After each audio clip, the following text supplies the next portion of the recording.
عجیب لڑکی ہے، 8واں مہینہ چل رہا ہے اور پھر بھی روز آفس آتی ہے۔ ریدا کو دیکھ کر سارے آفس والے باتیں کرنے لگے۔ وہ آنسو پیتی اپنا کام کرتی رہی۔ اس کی شادی کو 1 ماہ ہوا تھا، شوہر نے دبئی جاتی اسے طلاق بھیج دی۔ صدمے سے بے ہوش ہو کر جب ہاسپٹل پہنچی تو پتہ چلا وہ ماں بننے والی ہے۔ کوئی سرپرستی لینے کو تیار نہ تھا، اس لیے وہ معصوم خود ہی کما رہی تھی۔ آپ کے شوہر کوئی کام نہیں کرتے کیا جو آپ اس حالت میں بھی خود کما رہی ہیں؟ ریدا کے ساتھ کام کرتے کولیگ نے پوچھا۔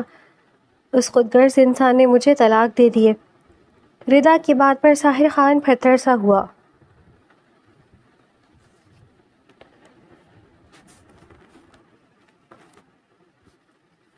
مجھے جاب مل جائے گی، آپ پریشان مت ہو۔ مجھے اچھا لگا یہ سن کر کہ اتنے عرصے بعد کسی نے تو میرے لیے ہمدردی اور فکر مندی کے الفاظ کہے۔ ریدا کی بات سن کر تبسم بیگم نے تعصب سے سر ہلایا اور بولی، تم کب تک یہ سوچتی رہو گی کہ کوئی تمہارے لیے ہمدردی نہیں رکھتا اپنے دل میں؟ ہو سکتا ہے کہ لوگ تم سے، میں ایسا کچھ نہیں سوچتی خالہ، مجھے اچھی طرح پتہ ہے خوشگمانیاں انسان کو کتنی تکلیف دیتی ہیں۔ چچا چچی نے شادی کر دی تھی، لگا تھا کہ میرا نصیب اچھا ہوگا، وہ خود غرض انسان مجھے قبول کرے گا اور میری زندگی سنور جائے گی، لیکن اس نے تو آسائشوں کے بدلے مجھے طلاق دے دی کہ میں اتنی بدصورت تھی کہ اس نے مجھے چھوڑ کر اس ادھیڑ عمر کی عورت سے شادی کر لی۔ خالہ میں اس کی بیوی تھی اور اب یہ اولاد مجھے سمجھ نہیں آتا کہ زندگی نے مجھے کس امتحان میں ڈال دی ہے۔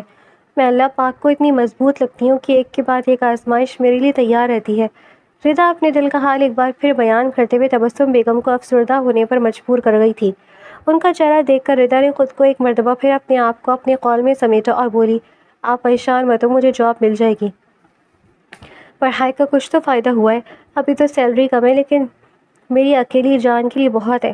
لیکن ردا تمہیں 8واں مہینہ لگ رہا ہے، میری بچی ایسی حالات میں باہر جا کر کام کرنا تمہارے لیے کتنا مشکل ہے، اور یہ تمہارا پہلا بچہ ہے، اس میں تو تمہیں اونچ نیچ کا کچھ پتہ بھی نہیں ہے، ایک لمحے میں طبیعت خراب ہو جاتی ہے۔ ردا کی بات سن کر بولی، آپ بالکل ٹھیک کہہ رہی ہیں، اس چیز سے خود پریشان ہوں، لیکن آپ خود بتائیں کہاں سے کھاؤں گی، کہاں سے اس کو پالوں گی، بس آپ میرے لیے دعا کرنا۔ یہ بات کہہ کر ردا کالے رنگ کی چادر میں اپنا بھاری اور وجود سنبھالے ہوئے گھر سے باہر نکلی تھی۔ آفس کی لمبی عمارت کو دیکھ کر اس نے اپنی پیشانی پر چمکتے پسینے کو صاف کیا اور پھر بسم اللہ پڑھ کر اس بلند بالا ماربل کی بلڈنگ میں پہلا پاؤں رکھا تھا۔ سیکیورٹی نے اسے دیکھا تو بولے، آپ وہاں سامنے بیٹھ جائیں، آپ کا انٹرویو پینڈنگ تھا نا؟ اس کی بات سن کر ردا نے پھولتی سانس کے ساتھ کہا، لیکن مجھے تو کہا گیا تھا کہ میری جاب لگ چکی ہے، میں سلیکٹ ہو گئی ہوں۔ تبھی ان کی سیکیورٹری نے اس کو پانی آ کر دیا اور بولی، جی بالکل ایسا ہی، دراصل وہ ایک مرتبہ لاسٹ میٹنگ ہو گئی، ملنا ہوگا نیو کولیگ سے، تو آپ پریشان مت ہو، آپ کو جاب فائنل ہے، بس لاسٹ میٹنگ کے طور پر آپ کو ملنا ہوگا، آپ نے سامنے چیئرز پر بیٹھ جائیں۔ ردا اس بات میں سر ہلا کر پانی پینے کے لیے ساتھ میں کرسی پر بیٹھ گئی تھی۔ بلڈنگ میں ہر چیز خوبصورت تھی، سامنے نظر آتے آسمان، تیز ہوائیں آج عجیب ہی تاثر پیدا کر رہی تھی۔ تبھی آفس میں ہلکی سی ہلچل محسوس ہوئی۔ ساحر خان جسے سب ایس کے نام سے مخاطب کر رہے تھے، اپنی تمام تر وجاہت کے ساتھ تیزی سے گاڑی سے نکلتے اپنے آفس میں داخل ہو گیا تھا۔ ردا نے اس کی پشت دیکھی تھی اور پھر دوبارہ سے سیکیورٹری سے مخاطب ہوئی، یہی وہ سر ہے، میری طبیعت آپ کے سامنے ہے، مجھے جلدی سے اندر بھیج دیں، میں زیادہ دیر نہیں بیٹھ سکتی۔ سیکیورٹری نے اس بات میں سر ہلایا اور فون پر انفارم کرنے کے بعد ردا اندر بھیج چکی تھی۔ سیکیورٹری مینیجر اس کا انٹرویو کیا اور پھر اسے کیبن کی جانب اشارہ کرتے ہوئے بولا، ساتھ والے کیبن میں آپ کی دوسرے سیکیورٹی کے ساتھ بیٹھنا ہوگا، وہاں پر آپ کو تمام فائلز مل جائیں گی اور آپ نیو ہے تو آپ کو کام بھی سکھا دیا جائے گا۔ ان کے اتنے شفیق رویے پر ردا نے مسکرا کر کہا، جی سر، بہتر، شکریہ، آپ نے مجھے اپنا اپارچونیٹی دی، سب کالنگ کے لیے آپ لوگوں نے بہت اچھا رویہ رکھا ہوا ہے، ورنہ پہلے سے یہاں میں جتنی مرتبہ جاب کے لیے گئی ہوں لوگوں نے یہی کہہ کر ریجیکٹ کر دیا کہ ایکسپیرئنس نہیں ہے۔ مینیجر نے ردا کی بات سن کر مسکراتے ہوئے کہا، مس، یہی خاصیت ہے ہمارے سر کی، ایس کے صاحب پسند نہیں کرتے کہ کسی بھی انسان کو ان کی قابلیت پر جج کیا جائے، جبکہ ہمیں موقع دینا چاہیے، ہر انسان پیٹ سے سیکھ کر نہیں آتا۔ ردا اس کی بات سن کر مسکراتے بتائے گئے راستے کی جانب چل پڑی تھی۔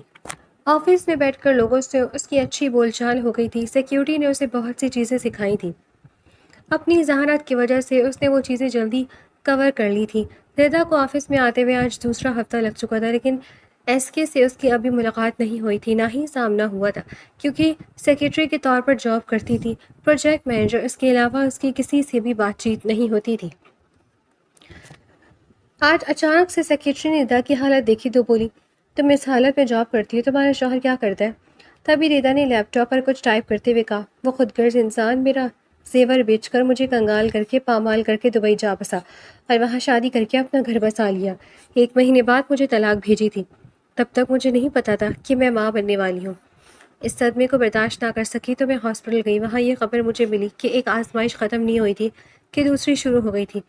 میں نے بھی شکوہ کرنے سے بہتر خود کو اور اپنے بچے کو پالنے کا فیصلہ کر لیا تھا۔ اس کی بات سن کر اس لڑکی سے پہلے کسی کے قدم تھمے تھے۔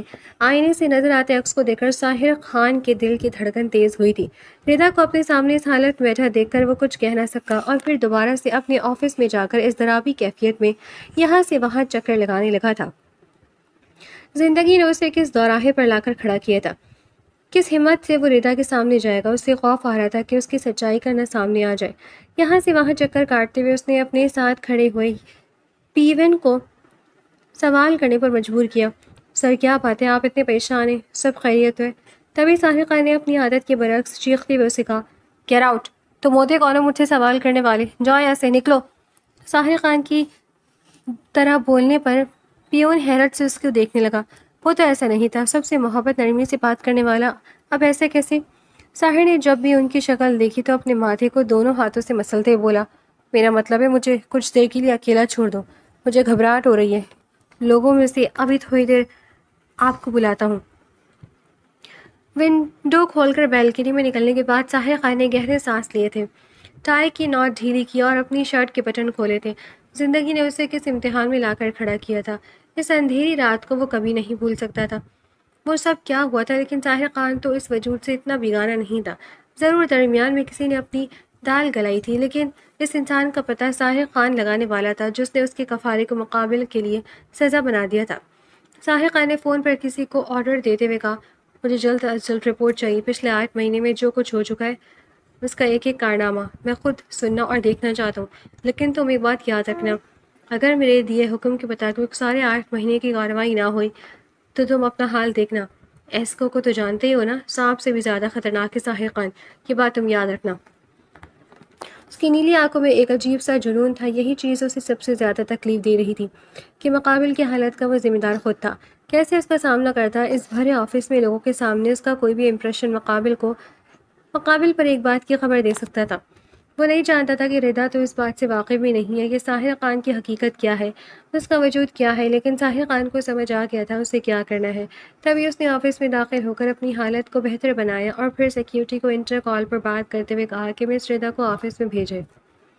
ردا پہلی مرتبہ اس کے سامنے جانے سے کترا رہی تھی، لیکن پھر اپنے وجود کو سنبھالتے ہوئے نوک کر کے آفس میں داخل ہوئی تھی۔ ساحر خان نے آنکھوں پر چشمہ لگا لیا تھا، جبکہ فائل میں مصروف اس کی جانب دیکھے بغیر بولا، مس ردا آپ یہاں پر بیٹھے، مجھے آپ سے ضروری بات کرنی ہے۔ ردا جی سر کہہ کر سامنے بیٹھی۔ تبھی ساحر خان نے اپنے ہاتھوں کی کپکپاہٹ کو چھپاتے ہوئے کہا، مس مجھے آپ کی حالت کا خیال ہے، اس لیے میں آپ کو کہہ رہا ہوں کہ آپ اپنے گھر بیٹھے۔ ہمارے آفس کی پالیسی ہے کہ پریگننٹ عورتوں کو ان کی سیلری ہر منتھ دی جاتی ہے۔ آپ کا کام مجھے ٹھیک لگتا ہے، آپ اپنی بیبی کے بعد یہاں جاب جوائن کر سکتی ہیں۔ ردا نے اس کی بات سنی تو بولی، سر یہ پالیسی مجھے پتہ ہے، لیکن میں کام کرنا چاہتی ہوں اور مجھے کسی کے احسان کی ضرورت نہیں ہے، امید ہے آپ میری بات سمجھیں گے۔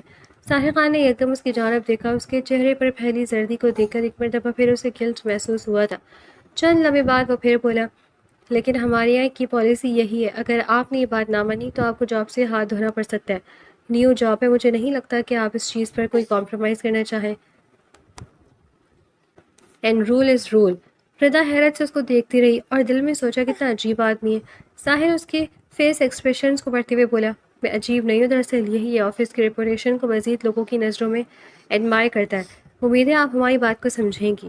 یہ آپ کی فائل ہے، سیلری کا چیک اس کے اندر ہی ہے، آپ جا سکتی ہیں، اپنے گھر پر آرام کریں، جلدی آپ سے ملاقات ہوگی۔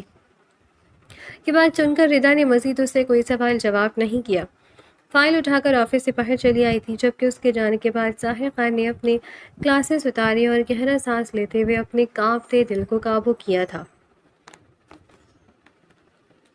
مما، میں نے آپ سے کہا تھا نا، یہ راز کبھی بھی راز نہیں رہے گا، دیکھ لیں وہ مجھ تک پہنچ گئی ہے۔ مما مجھے سزا دلوا دیں گی، میں آپ سے کہہ رہا ہوں نا مما، وہ مجھ تک پہنچ گئی۔ آپ کو پتہ ہے میرے اوپر الزام لگ جائے گا، میری رپوٹیشن سب کچھ برباد ہو جائے گا۔ مما پلیز مجھے بچا لیں، وہ مجھے برباد کر دے گی۔ ساری دنیا کے سامنے میرا تماشا لگ جائے گا۔ مما آپ سن رہی ہیں میں کیا کہہ رہا ہوں؟ ساحر خان کو روتا تڑپتا ہوا دیکھ کر اس کی ماڈرن ماں کا بھی دل کانپا تھا۔ اپنی بیٹی کی ایسی حالت آج سے 8 ماہ پہلے دیکھ چکی تھی۔ آج اس کی یہ حالت میں تشویش میں مبتلا کر رہی تھی، تب بھی اس کو سنبھالتے بولی، تم کیا بات کر رہے ہو؟ مجھے آرام سے بتاؤ، کون آ گیا؟ کون تمہیں پہچان لے گا؟ ایسا کون ہے جو میرے بیٹے کو برباد کر دے گا؟ میں اسے دنیا کے تختے سے ہٹا دوں گی۔ دنیا اس کا عکس بھی نہیں ڈھونڈ پائے گی جو میرے بیٹے کو برباد کرنے کے بارے میں سوچ رہا ہے۔ ساحر خان نے نفی میں سر ہلایا اور بولا، مما وہ آ گئی ہے، مما ردا۔ ردا کا نام سنتے اس کی ماں کی آنکھوں کے سامنے وہ نازک سا کانپتا وجود لہرایا تھا۔ کیا کچھ نہیں تھا ایک لمحے میں جب ان کا غرور خاک مل گیا تھا۔ اپنی جان سے پیارے بیٹے کی حالت کو فراموش کرتے ہوئے صوفے پہ بیٹھی تھی، جبکہ ساحر خان جو کہ پاکستان کا اتنا بڑا بزنس مین تھا اسے سکتے ہوئے صوفے پر زمین پر بیٹھا ہوا تھا، اپنے گھٹنوں میں سر دے کر نہ جانے کیا بول رہا تھا۔ مما اب کی بار میں نہیں بچ سکوں گا، مما مجھے جیل ہو جائے گی، پلیز کچھ کریں۔ انہوں نے اپنے بیٹے کو دیکھا تو بولی، تم پریشان مت ہو، جب تک تمہاری ماں زندہ ہے تمہیں کچھ نہیں ہوگا، کچھ بھی نہیں۔ یہ بات کہہ کر وہ تیزی سے اپنے گھر سے نکلی تھی۔ ایڈریس ملنے کے بعد انہوں نے ردا کے ایک گھر کے دروازے پر دستک دی۔ ردا نے سامنے خوبصورت سی عورت کو کھڑا دیکھ کر حیران ہوئی، تبھی راستہ دے کر اندر آنے کا بولا اور خود بھی دروازہ بند کر کے گھر کے اندر چلی گئی۔ لکڑی کے صوفے پر بیٹھنے کی انہیں دعوت دی، لیکن انہوں نے انکار کرتے ہوئے کہا، میں یہاں تم سے بہت اہم بات کرنے کے لیے آئی ہوں۔ میں جانتی ہوں تمہارا بیک گراؤنڈ کیا ہے، مجھے تمہاری مدد کی بہت ضرورت ہے۔ میرا بیٹا، اس کی بیوی کچھ عرصے پہلے اپنے بچے کے ساتھ اس دنیا سے چلی گئی تھی، کار ایکسیڈنٹ میں۔ وہ کار خود چلا رہا تھا، اسے لگتا ہے کہ اس کا بیوی اور بچے کا ایکسیڈنٹ اس نے جان کر کیا یا ان کی موت کا ذمہ دار وہ ہے۔ وہ 8-9 مہینے سے اس ٹروما میں ہے، اسے پینک اٹیک آتا ہے۔ میری اکلوتی اولاد ہے، میں اسے اس حالت میں نہیں دیکھ سکتی۔ ردا نے ان کی تمہید سنی تو سوالیہ انداز میں بولی، میں سمجھی نہیں، آپ یہ سب مجھے کیوں بتا رہی ہیں؟ تب اس عورت نے کہا، وہ تمہارے سر ساحر خان ہے، ایس کے انڈسٹری کے مالک۔ ردا نے حیرت سے انہیں دیکھا اور بولی، لیکن مجھے اس بارے میں نہیں پتا تھا۔ تبھی اس خاتون نے بولا، میں جانتی ہوں تمہیں نہیں پتا، میں تم سے اس بارے میں مدد مانگنے آئی ہوں، تم میری مدد کر دو گی؟ تم ایک ماں ہو، اولاد کی تکلیف کا، اس کا درد کا اور اس کی بے سکونی کو اچھی طرح سمجھتی ہوگی۔ ردا بولی، اگر میں مدد کرنے کے قابل ہوئی تو میں ضرور کروں گی، آپ مجھے بتائیں۔ تبھی اس عورت نے جو بات کہی وہ سن کر ردا کی آنکھوں کے سامنے اندھیرا چھایا تھا۔ میں چاہتی ہوں کہ تم ساحر خان سے شادی کر لو، اسے لگے گا کہ تم اس کی بیوی ہو اور یہ بچہ اس کا ہے، تمہارے بھی بیٹے کو باپ مل جائے گا۔ سمجھ رہی ہو تم میری بات؟ ردا نے حیرت سے انہیں دیکھا اور بولی، آپ میرے بارے میں اتنا سب کیسے جانتے ہیں کہ جو اولاد میری کھوک میں پل رہا ہے وہ بیٹا ہے؟ تب اس عورت نے دونوں ہاتھ باندھ لیے اور بولی، ایک ماں جس کے پاس کھونے کے علاوہ اس کے بیٹے کے بعد کچھ نہ ہو تو وہ کیا کچھ نہیں جانتی ہوگی۔ تم میری زندگی میں رونق بن کر آئی ہو، ایک امید کی کرن بن کر آئی ہو، اور خدا کا واسطہ ہے مجھے نا امید مت لوٹانا یہاں سے۔ ردا نے نفی میں جواب دیتے ہوئے کہا، نہیں، مجھے آپ کے مطالبہ بالکل بھی قبول نہیں ہے۔ آپ ایسا کیسے کہہ سکتی ہیں؟ آپ کا بیٹا کیسے مجھ سے سمجھ نہیں آ رہا؟ یہ سودے بازی میں کیسے کر سکتی ہوں؟ میرا بچہ، میں اس کی ذمہ داری خود اٹھا سکتی ہوں۔ آپ کسی اور کو دیکھیں اس کام کے لیے، اپنے بیٹے کا اچھے سے اچھا علاج کروائیں۔ تمہیں کیا لگتا ہے میں نے اس کا علاج نہیں کروایا ہے؟ کچھ چیزوں کا علاج دواؤں میں نہیں ہوتا، دعاؤں میں ہوتا ہے۔ میری دعاؤں میں تمہیں لوٹا دیا ہے۔ تم کیا ایک ماں کی تکلیف کا اتنا بھی احساس نہیں کر سکتی؟ خدا نہ کرے کل کوئی وقت تمہارے اوپر آئے، تمہارے پاس تمہاری اولاد کے علاوہ کوئی سہارا نہ ہو، جب تم یہ تکلیف سمجھو گی۔ ردا کی بات مکمل بھی نہیں ہوئی تھی تبھی تبسم بیگم گھر میں داخل ہوئی۔ انہوں نے جتنی بات سنی وہ سن کر ردا کا پارسل تھام کر اپنی جانب کرتی بولی، تم پاگل تو نہیں ہو گئی ہو؟ اتنا اچھا موقع اپنے ہاتھ سے کیسے جانے دے رہی ہو؟ تمہیں بھی زندگی سنوارنے کے لیے اللہ نے ایک شمع جلائی ہے، اس شمع کو روشنی میں اپنی منزل طے کرتی جاؤ، تمہارے بچے کو نام مل جائے گا۔ اس معاشرے میں اکیلی عورت کا کیا کردار ہے جانتی ہو نا؟ اور کیا کچھ سننا پڑتا ہے، سب فراموش کر بیٹھی ہو۔ ردا نے کہا، کل کو اس نے اپنے ہوش حواس بہتر ہونے کی صورت میں مجھے طلاق دے دی، پھر؟ اس کی طلاق کا سن کر تبسم بیگم فوراً سے اس کی بات سمجھی اور پھر گلزار خان کی جانب رخ کرتے بولی، محترمہ، ہم آپ کی بات مان لیں گے، لیکن ایک شرط پر آپ کو اپنی جائیداد کا 30% حصہ ردا کے اور اس کے بچے کے نام کرنا ہوگا، تاکہ کل کو آپ کا بیٹا جب اس کے بچے سے اور اس کے وجود سے انکاری کرے تو اس کے پاس رہنے کے لیے ٹھکانہ ہو۔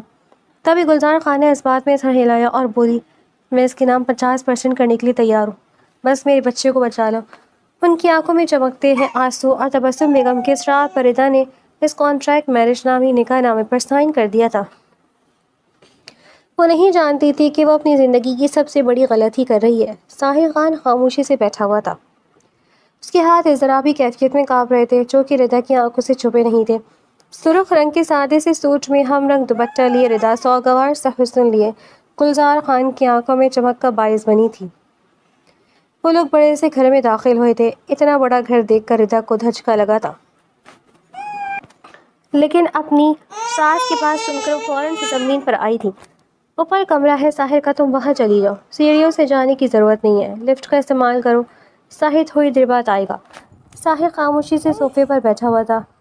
ردا ملازمہ کی تعاقب میں لفٹ سے ہوتی ہوئی اس کمرے میں چلی گئی تھی، جبکہ اس کے جانے کے بعد ساحر تیزی سے اٹھا اور اپنی ماں کو گلے لگاتے ہوئے روک کر بولا، مما، آپ جانتی نہیں آپ نے میری زندگی کی کتنی بڑی غلطی کو معاف کر دی ہے۔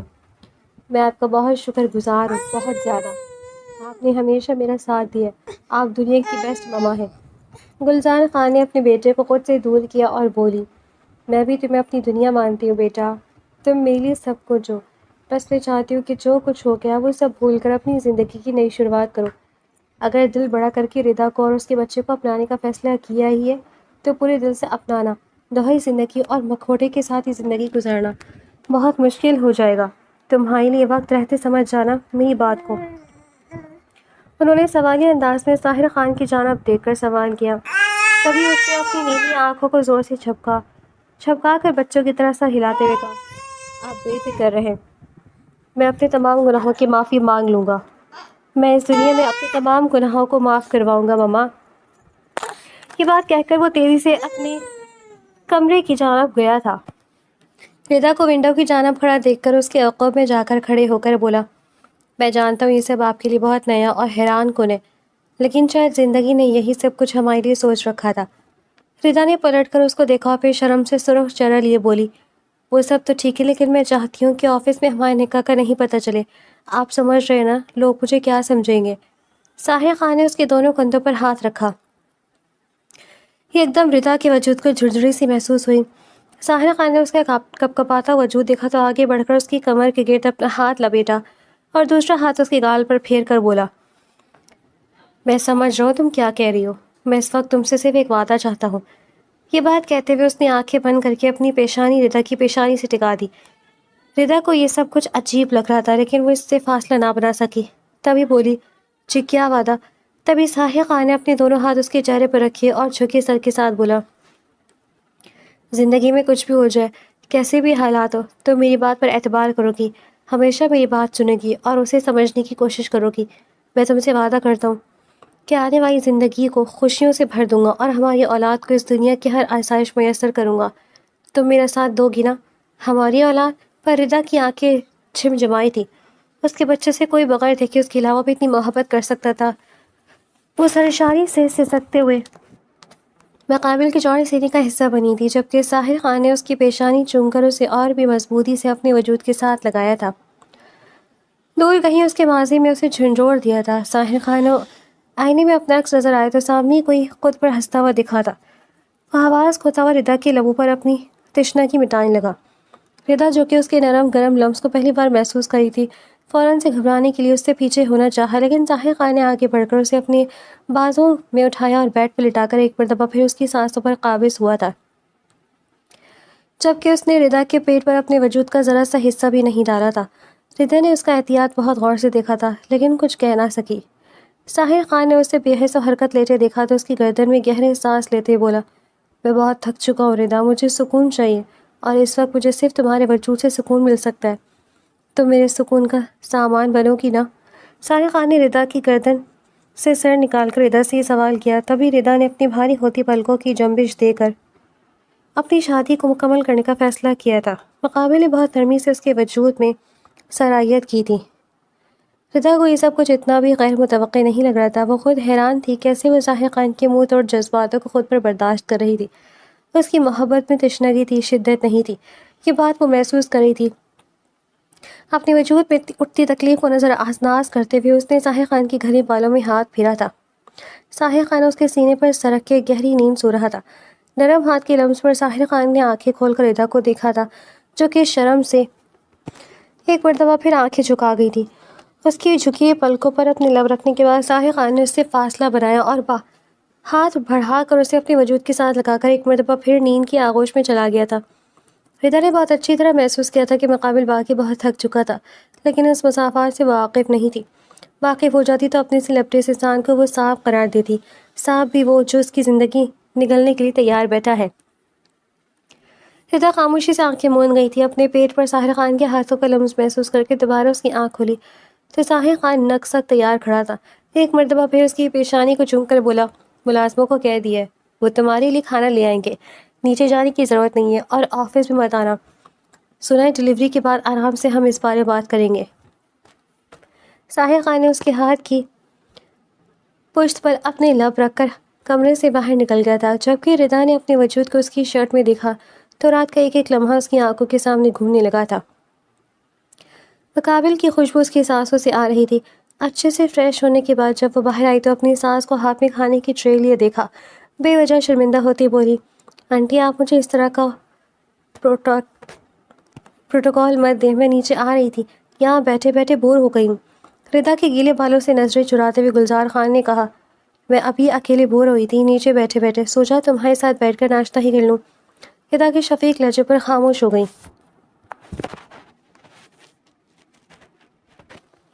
وہ دونوں صوفے پر بیٹھی ہوئی ناشتہ کر رہی تھی، تبھی گلزار خان نے فائنل اس کی جانب بڑھاتے ہوئے کہا، یہ وعدے کے مطابق 50% تو میں انعام کر چکی ہوں، میں یہ پیلس آدھا تمہارے اور تمہارے آدھا شوہر کا، وہ تمہاری مرضی کے بغیر یہاں کسی جانور کو بھی نہیں لا سکتا، اور تمہیں اپنی زندگی سے نکالنے سے پہلے اسے اس آدھی جائیداد تمہیں دینی ہوگی۔ تمہیں سیکیورٹی کے لیے میں نے سب کچھ کیا ہے، آخر تم نے بھی تو میری زندگی کے لیے اتنا کچھ کیا ہے۔ ردا نے ان کی جانب دیکھا تو بولی، آنٹی آپ پریشان مت ہو، مجھے ان سب چیزوں کی ضرورت نہیں ہے۔ ساحر خان کے ادھورے پن کو مکمل کرنے کے بعد جو سکون مجھے ملا ہے وہ میں ان کاغذوں کی نظر نہیں کرنا چاہتی۔ اس کے الفاظ سن کر گلزار خان نے اس بات میں سر ہلایا اور بولی، مجھے پورا یقین ہے آنے والی زندگی میں ساحر خان کے ساتھ تم بہت خوش رہو گی، بس ہمیشہ اس کی بات سننا اور اس کو سمجھنے کی کوشش کرنا۔ میرا بیٹا قصور ہے، اس نے زندگی میں جو کچھ کیا وہ غیر متوقع تھا، وہ کبھی بھی اتنا بڑا گناہ نہیں کر سکتا تھا۔ ردا نے ان کی جانب دیکھا اور بولی، آپ کیسی باتیں کریں گے، کیسا گناہ؟ انہوں نے بات بناتے ہوئے کہا، میرا مطلب ہے کہ وہ تمہیں برباد کرنے کا گناہ کبھی نہیں کرے گا۔ ان کی بات کا جواب دیتی تبھی وہ چاشنی میں گھلے لہجے میں بولی، اور آئندہ مجھے آنٹی مت کہنا، مما کہنا، سارے کو بھی بہت اچھا لگے گا۔ ردا مسکرا کر جواب دینے لگی۔ اس کی زندگی خوبصورت گزرنے لگی تھی، ساحر خان کی غربت میں ہر دن خوشگوار تھا۔ وہ آفس آنے کے بعد سارا وقت اس کے ساتھ گزارتا تھا، اس کی چھوٹی چھوٹی چیزوں کا خیال رکھتا، جبکہ گلزار خان بھی اس کے ساتھ بہت محبت سے پیش آتی تھی۔ ردا کو لگ رہا تھا کہ اس کی دعائیں اللہ پاک نے سن لی ہیں، اس کی آزمائش ختم ہو چکی ہیں۔ رات کے پہر اچانک اپنے وجود میں اٹھتی تکلیف پر ردا نے ایک چیخ کے ساتھ ساحر خان کو پکارا تھا، جو کہ اس کی آواز کا منتظر تھا۔ تیزی سے ہاسپٹل لے کر گیا۔ کمرے کے باہر اضطرابی کیفیت میں چکر کاٹ رہا تھا۔ اندر سے بچے کے رونے کی آوازوں پر اس کے وجود میں سکون دوڑا تھا۔ اس بچے کو اپنی گود میں لے کر ساحر خان نے اس کی پیشانی چومی تھی۔ بہت خوبصورت بیٹا ہے آپ کا، سر بالکل آپ پر گیا ہے۔ نرس کی بات سن کر ساحر خان کے چہرے پر زندگی سے بھرپور مسکراہٹ آئی تھی۔ سامنے ہی ردا کو بے ہوش دیکھ کر اسے پریشانی ہوئی تھی۔ اس کی ماں نے اپنے بیٹے کو پریشان دیکھا تو بولی، تو بالکل ٹھیک ہے، بس تھوڑی دیر بے ہوش رہے گی، اس کے بعد ہوش میں آ جائے گی، تم یہاں بیٹھو۔ ساحر خان بچے کو گود میں لے کر بیٹھا ہوا تھا، وہ لمحے کے لیے بھی بچے سے نظریں نہیں ہٹا رہا تھا۔ اچانک ردا نے آنکھیں کھولی، لیکن سامنے ہی بچے کو ظاہر کی گود میں دیکھ کر مسکرا کر سر اشاری سے ایک مرتبہ پھر آنکھیں بند کر گئی تھی، لیکن وہ ہوش میں تھی۔ ایک دم اس کی سماعت سے کچھ ہولناک آوازیں ٹکرائی، آپ کو پتہ ہے میں آپ کا بابا ہوں۔ علی آپ کا بابا نہیں تھا، میں آپ کا بابا ہوں۔ علی کے نام پر ردا کے دل کی دھڑکن تیز ہوئی تھی۔ اس کے پہلے شوہر کا نام علی ہے، یہ بات مقابل کیسے جانتا ہے؟ لیکن وہ خاموش لیٹی رہی۔ آپ کے بابا اور میں یونیورسٹی میں ساتھ تھے، ہم بہت اچھے دوست تھے، لیکن میں امیر تھا اور وہ غریب، میں نے اسی امیری کے نشے میں غلطی کر دی۔ آپ کے بابا کی شادی ہوئی تو انہیں بزنس میں لاس ہو گیا تھا، تو میرے پاس مدد مانگنے کے لیے آئے۔ میرے اور دوست تھے جو کہ عیاش طبیعت کے تھے، ہم ہنسی مذاق میں اس کی بے بسی کو ٹالتے رہے۔ پھر ہم نے اس کے سامنے ایک شرط رکھی، اگر وہ آپ کی مما کو چھوڑ دے گا تو میں اسے دبئی میں سیٹ کروا دوں گا۔ بزنس کروا دوں گا۔ مجھے لگا تھا کہ وہ ایسی بات پر سب کچھ چھوڑ کر چلا جائے گا، لیکن اس نے الٹا کیا، آپ کی ماما کو طلاق دے دی۔ مجبوراً مجھے اسے اپنی شرط کے مطابق دولت دے کر دبئی میں سیٹ کروانا پڑا۔ آپ کی ماما کو بھی ہر منتھ رقم بھیجی، مگر سب بے لوس۔ میں نے ایسا جان بوجھ کر نہیں کیا تھا۔ مجھے تب نہیں پتا تھا کہ آپ اپنی ماما کے پاس آ چکے ہو۔ میں آپ کی ماما سے تو شاید ساری زندگی معافی نہ مانگ سکوں، لیکن آپ سے معافی مانگنا چاہتا ہوں۔ آپ معاف کر دیں گے نا اپنے بابا کو؟ میرا بیٹا سمجھے گا نا اپنے باپ کو؟ میرا ایسا کوئی مقصد نہیں تھا۔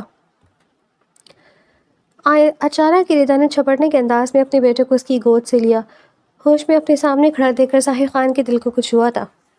میں بھی کہوں کہ کوئی انسان اس قدر اچھا کیسے ہو سکتا ہے جتنے آپ اور آپ کی ماں ہیں؟ آپ تو اپنے گناہوں کا کفارہ ادا کر رہے تھے۔ ظاہر خان آپ کس قدر شفاق آدمی ہے۔ دولت کے بدلے آپ نے اس بچے اور اس کے باپ کا سایہ چھین لیا، مجھے دنیا کی نظروں میں ٹھوکروں میں برباد ہونے کے لیے چھوڑ دیا۔ آپ اس قدر بڑا جرم کرنے کے بعد کتنی آسانی سے معافی مانگ رہی ہیں۔ اس معصوم کے سامنے آپ اپنے گناہوں کا اعتراف کر رہے ہیں۔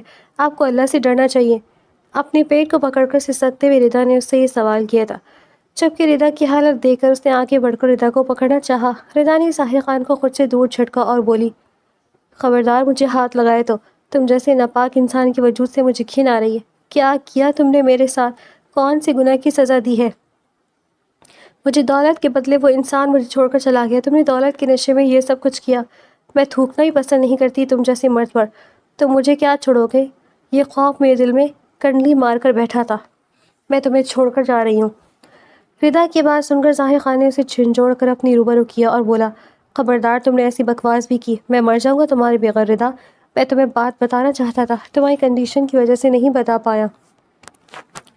میری کوئی غلطی نہیں ہے، وہ خود میرے پاس آیا تھا۔ اپنی بات مکمل کرتا ہے۔ اس سے پہلے ردا نے ایک سناٹے دار تھپڑ اس کے منہ پر دے مارا اور بولی، تمہیں شرم آنی چاہیے یہ بات کہتے ہوئے۔ اگر وہ تمہارے پاس آیا بھی تھا تو تم اس کی مدد کر سکتے تھے، کیونکہ تمہارے پاس اندھی دولت تھی، لیکن تم نے اس سے ایسی بات کر دی۔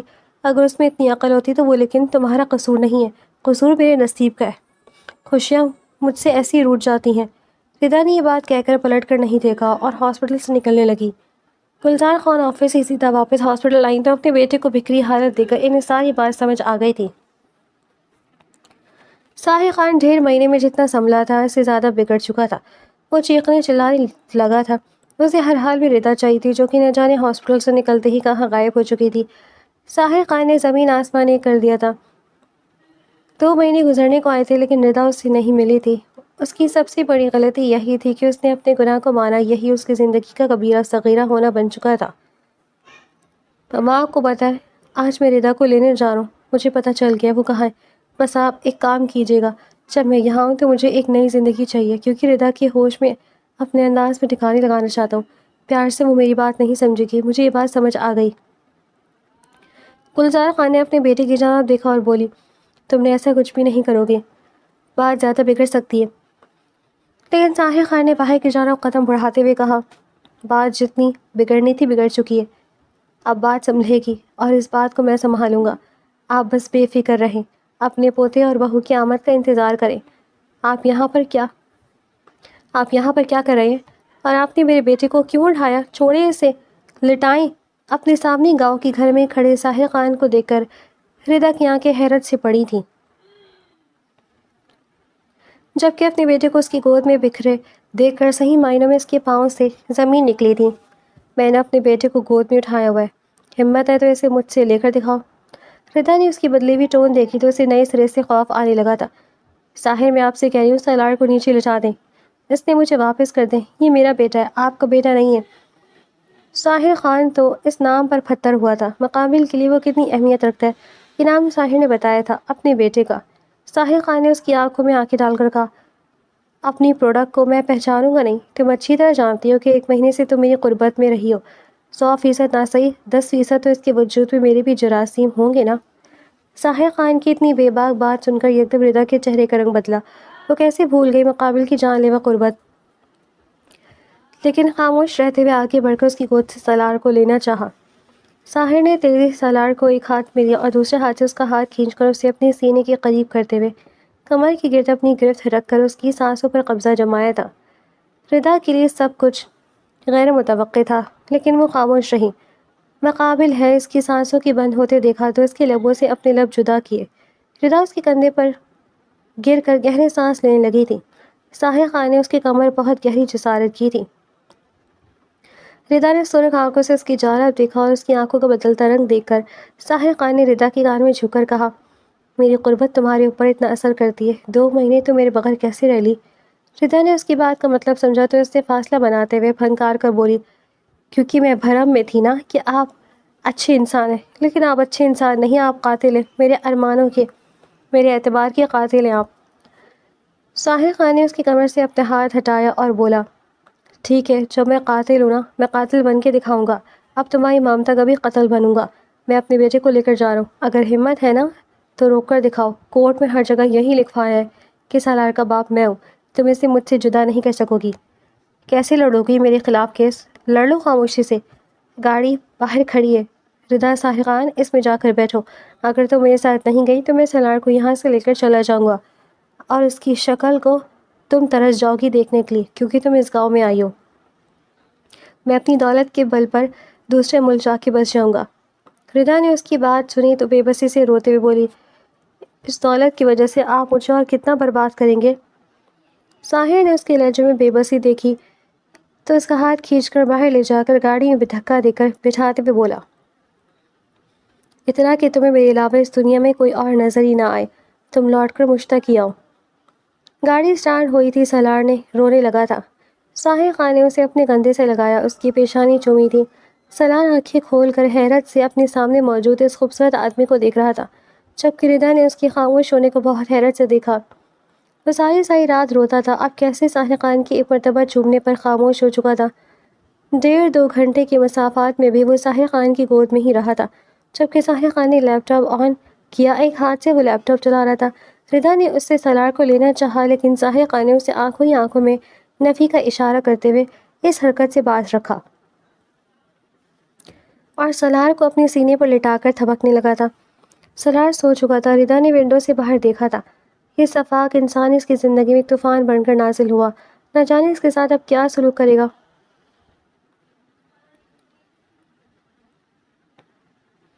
گھر میں ان دونوں کو آتا دیکھ کر گلزار خان آگے بڑھ کر اس سے ملنا چاہا، لیکن ردا ان کی سائڈ سے ہوتے ہوئے گھر کے اندر گئی تھی۔ اس کا اتنا ٹھنڈا رویہ دیکھ کر انہوں نے بے بسی سے ساحر کو دیکھا، جو کہ اپنی ماں کو سالار پکڑواتے بولا، اب استعمال کا خیال رکھے، اس کی ماں کی عقل میں ٹھکانے لگا کر آتا ہوں۔ آپ بے فکر ہیں، وہ بالکل ٹھیک ہو جائے گی، ناراض ہے لیکن مان جائے گی۔ ساحر خان کی ماں نے اپنے پوتے کی پیشانی چوم کر انہوں نے اللہ کا شکر ادا کیا تھا، یہ بچہ ان کی زندگی میں خوشیاں رونق واپس لانے والا تھا۔ سالار نے بھی اپنی دادی کو دیکھا تو ہنسنے لگا تھا، مانو پرانے رشتے اسے مل گئے ہوں۔ کیا ایٹیٹیوڈ تھا یہ؟ تم نے مما سے سوال سلام کچھ نہیں کیا؟ تمہیں پتہ ہے میں تمہارے لیے کتنا پریشان تھی؟ اسے کھمڑے میں روتا دیکھ کر ساحر خان نے اسے سوال کیا تھا۔ ردا نے اسے خود سے دور دھکا دیتے بولی، میں یہاں سے اپنے بیٹے کو لے کر چلی جاؤں گی، دیکھتی ہوں آپ مجھے کیسے ڈھونڈتے ہیں۔ پھر اپنا بیٹا کہنے پر ساحر خان نے اسے بیڈ پر دھکا دیا اور خود اس کے اوپر قابض ہوتے بولا، ٹھیک ہے، میں بھی تمہارے ساتھ شفقت بھرا رویہ رکھوں گا اور پھر تمہیں اپنے بچے کی ماں بنا کر اس بچے کو لے کر تم سے دور چلا جاؤں گا۔ ردا نے اس کی بات سنی اور بولی، آپ کو کیا لگتا ہے میں آپ کو ایسا کرنے دوں گی؟ ساحر خان نے ایک ہاتھ اس کے دونوں ہاتھ پر پکڑے اور پھر گلے سے اس کی قمیض چاک کرتے بولا، تمہیں کیا لگتا ہے میں نہیں کر سکتا؟ ردا نے نفی میں سر ہلایا اور روتے ہوئے بولی، ساحر پلیز آپ ایسا کچھ نہیں کریں گے۔ ساحر خان نے اس کی گردن میں اپنا سر جھکایا اور وہاں گہرے گہرے سانس لے کر بولا، نشہ بن کر میری جسم پر اترنے لگ گئی ہو، کیسی بیوی ہو تم؟ اللہ سے ڈر نہیں لگتا اپنے شوہر کو اتنی بڑی سزا دیتے ہوئے؟ بیوی کے ہوتے ہوئے کنواروں والی زندگی گزارا ہوں، میں ایک غلطی کی تھی، اس کی سزا مان رہا ہوں نا، اگر وہ اتنا ہی غیرت والا مرد ہوتا تو ایسے الفاظ نہ کہتا۔ ایک دم ہی کمرے میں موجود اے سی چلنے لگا تھا اور ایک آئی ٹی چلنے لگی تھی۔ ردا نے دیکھا تو اس کا شوہر، سابق شوہر علی کہہ رہا تھا، میں تو اس لڑکی سے خود تنگ ہوں، نفرت کرتا ہوں، میں تو خود اسے چھوڑنا چاہتا ہوں، تم نے میری مشکل آسان کر دی ہے، میری بلا سے بھیک مانگے یا مر جائے، میں تو اسے طلاق دے چکا ہوں۔ ردا جس مرد کے لیے اپنی شادی شدہ زندگی ختم کرنے لگی تھی، اس کے منہ سے ایسی باتیں سن کر اس نے ساحر خان کی گردن پر ہاتھ رکھا تھا، جو کہ اس سے دور ہوتا بولا، اب ضرورت نہیں ہے مجھے تمہاری ان پچھتاوے کی۔ میں نے تم سے شادی کے پہلے دن ہی کہا تھا کہ صرف مجھ پر اعتبار کرنا، میری بات سمجھنے کی کوشش کرنا۔ اس طلاق کے لیے وہ خود کو قصوروار مانتا تھا، اس لیے شرمندہ تھا اور اپنی غلطی کا ازالہ میں نے تمہیں اور ہمارے بیٹے کو اپنا کر کیا ہے، لیکن میں غلط تھا۔ ساحر خان یہ بات کہہ کر کمرے سے چلا گیا تھا، چونکہ پورا دن ردا اپنے آپ کو کوستی رہی تھی۔ اپنی خوشیوں کی وہ خود سب سے بڑی دشمن تھی۔ اگر اسے طلاق ہو بھی گئی تھی تو وہ اس کا ماضی تھا، اسے چیز قبول کرنی چاہیے تھی۔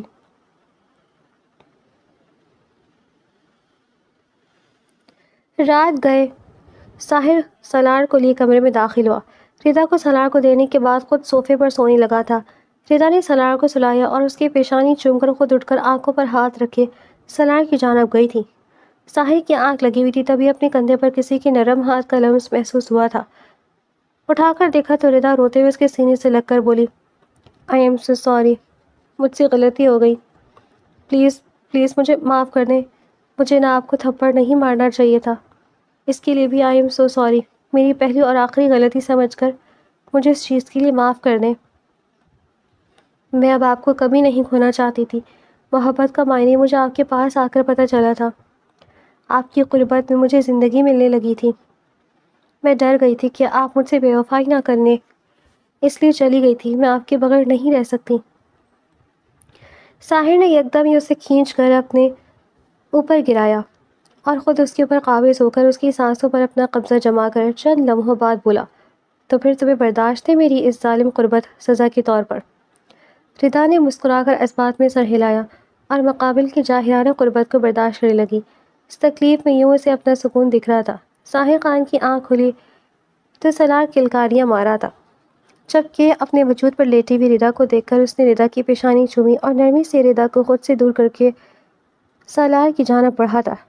بیڈ پر لیٹا دیکھ کر اس کے دونوں ہاتھ تھام کر اسے کھیلنے لگا تھا۔ ردا نے جب دونوں باپ بیٹے کو ایک دوسرے میں مصروف دیکھا تو خود اٹھ کر فیش ہونے چلی گئی۔ تینوں کو ہنستا مسکراتا نیچے آتا دیکھ کر گلزار خان کی آنکھیں حیرت سے ڈوبی تھیں۔ ساحر نے ان کی پیشانی چومی اور ردا نے آگے بڑھ کر انہیں گلے لگا کر کہا، سوری ماما، مجھے کچھ وقت چاہیے تھا اس سچویشن کو سمجھ کر ہینڈل کرنے کے لیے۔ تھینک یو سو مچ، آپ نے مجھے اس دنیا کی ساری خوشیاں دے دی ہیں، میں آپ کی بہت احسان مند ہوں۔ انہوں نے اپنے بیٹے بہو کو دیکھا اور سالار کی پیشانی چوم کر بولی، پریشانی کی بات نہیں ہے، مجھے خوشی ہو رہی ہے سن کر کہ تم اپنے گھر واپس آ گئی ہو۔ آج رات کو تم لوگوں کے ولیمے کا بہت بڑا ایونٹ ہے، اس کی بھی تیاری کرنی ہے۔ ردا نے حیران ہو کر ساحر خان کو دیکھا، جو کہ مسکرا کر سالار کے ساتھ کھیلتے ہوئے بولا، میں ساری دنیا کو بتانا چاہتا ہوں کہ میں اپنی بیوی اور بیٹے سے کتنی محبت کرتا ہوں۔ ردا نے اللہ کا شکر ادا کیا تھا۔ ہر آزمائش کے بعد اللہ پاک انسان کو اس کی صبر کا تحفہ دیتا ہے، بس اللہ پر توکل اور دعا کی ضرورت ہوتی ہے۔ اللہ صبر رائگاں نہیں جانے دیتا ہے۔